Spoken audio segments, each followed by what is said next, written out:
Hello everyone, Skippy here, and welcome to One Piece episode 1017. Directed by Nanami Michibata and Kohei Kureta from aboard by Michibata, Henry Thurlow, Tetsuya Nagamine, Satoshi Ito, and Katsumi Ishizuka, and supervised by Chu Young-sa.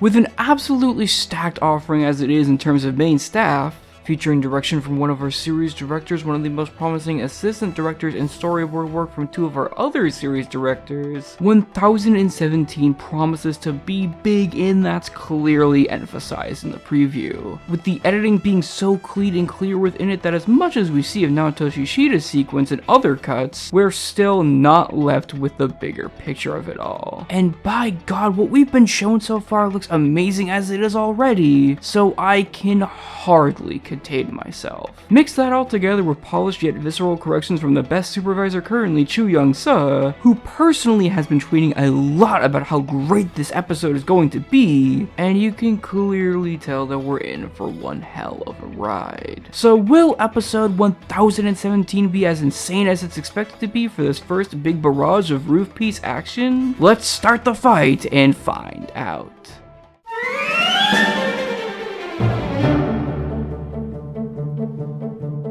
This episode covers the remainder of chapter 1001 while redoing some parts from last week and the entirety of chapter 1002. And while that makes it so the episode has a more solid than usual page count that'll help move things along at a nice pace, that doesn't mean that this episode strays away from filler at all. Because aside from the little added bits of dialogue with Kaido monologuing to himself and new stuff with the worst generation bickering with one another, there's a little bit of added filler action as well that mainly serves as a nice segue into the canon action that kind of fill in the blanks of Oda's original manga, and just adding new stuff on its own. That only goes to heighten an episode that itself is already pretty damn well paced for one that covers mostly action related content, and also one that selectively gets slower at some points like the start of the episode with all the attacks being prepared or Kaido's numerous inner conversations with himself. But that's never really a bad thing, and it absolutely doesn't bring the episode down as a result, not at all.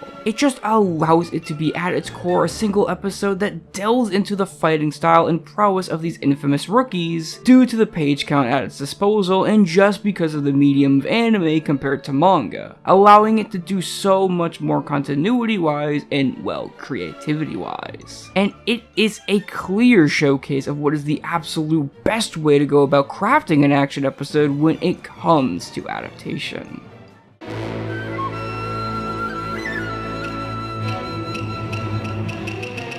With so many storyboard artists on one episode, it can be a little hard to get down to just who did what, especially when the animators that are brought on board here, which we'll discuss at length later, do a hell of a lot as well when it comes to adding in their own ideas. But whether it be Nagamine's numerous Umakoshi eyes, the blood blockade, battlefront-like attack cards, or just the incredible sense of scale, they absolutely managed to nail just how grandiose and big this action should no doubt feel, from Thurlow's forth at the start of the episode that is definitely spacious but a bit more focused too, to Ishizuka's rip-roaring and intense end that displays Luffy's Gear 4th powers flying through the sky so well and shares the visceral traits of his own animation tenfold. It understands not only the groundwork that was laid down for it by Oda, but also how it can manage to adapt itself to the screen in such big and utterly insane ways. Utilizing so many unique camera movements that follow an attack from start to finish in a lot of different ways, and doing my favorite thing when it comes to interacting with the surrounding area, as the vastness of the roof is properly depicted at around every corner that it makes it really feel like a true battle arena. It's insanely pretty, likes to have rapid color shifts, not even for stuff like the worst generation's character colors, but also for the many different energy beams and fire that just goes all around the area and changes the look of it, and it all around just facilitates so many ideas and crazy animation that makes it so the staff below it all can have such incredible fun with what's at their disposal and then some, which wouldn't have even been possible maybe if it were just one person in charge of the storyboard as opposed to quite a few, which I think unleashes not only the storyboard and its fullest potential, but the potential of the key animators lifting it on their fucking back like Odin as well. Because more than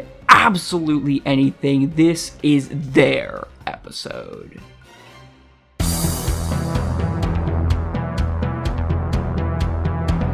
It's clear as day that despite how much staff was in charge of it at a leadership-like level, this is absolutely Supervisor Chu Young-su's baby. And while that means you can feel his touch all around the episode itself, whether it be his sharp and snappy animation that sells impacts like you wouldn't believe with such insane inky line art and impact frames, as well as his vast, and I mean vast, corrections, that doesn't mean that the absolutely Avengers-like team of foreign animators who have participated on the show before and irregulars from the series don't shine just as bright as he does. Because if there's absolutely one way that I could describe an episode like 1017, it would essentially be to call it 1004 on fucking steroids, and maybe crack as well. Because everyone, and I mean pretty much everyone, feels like they not only managed to use the board to its highest potential to create some insane spectacle, but they also bring aboard so many ideas and just so much downright creativity themselves that it completely overrides the board that we were just talking about and allows them to go even crazier. Ranging from stuff like Naoto Shishida doing his usual wobbly delights that at the very least still houses some really awesome camera work, to Vincent Chansard's absolutely godly display of movement, inertia, and absolutely above all else background animation that really just amps up everything to 11 and goes as ambitious as the series can possibly get when it comes to action set pieces. It is quite literally incredible to see not only just how much some animators do here, but to see what they can manage to produce at their fullest capabilities and with as many sheets as they please, so as to deliver such a raw look at what they're really made of. There's just so many people on this episode that it becomes hard to pick a favorite scene of mine, even when I'm sure I have a favorite. Because there's just so many familiar names that produce far, and I mean far beyond what I was simply expecting from them, and everyone really gets to have fun with each character's abilities despite how hard them and their designs might be to draw and move around to deliver on what people were most definitely expecting from this rooftop battle. And when it all culminates with Katsumi Ishizuka doing what he does best in short but always ever so sweet cuts that lay in the impact for the climax of the episode and even lead into the to be continued scene quite creatively, this episode just shouldn't be possible, man. It shouldn't. It feels like I'm doing the staff in the episode itself an absolute disservice, not just sitting here and listing off every single animator and what they did, because it really is an absurdly ambitious outing on that front that makes me able to say that I think everyone did something noteworthy no matter how small.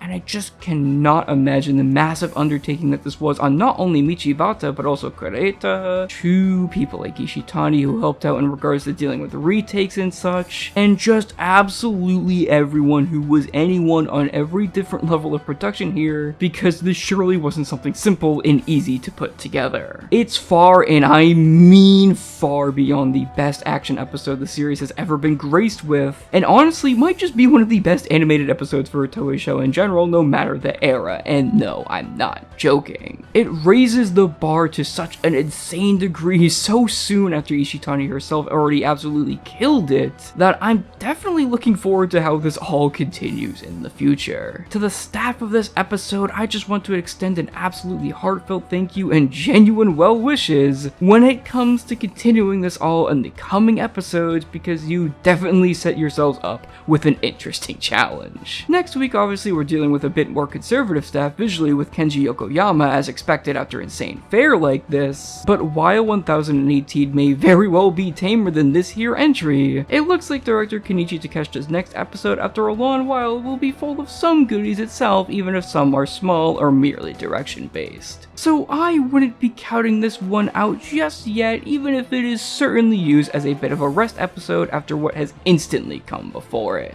Anyways guys, that's it for now. I'm Skippy, and I cannot tell you how hard it was to actually write this script, because like, wow.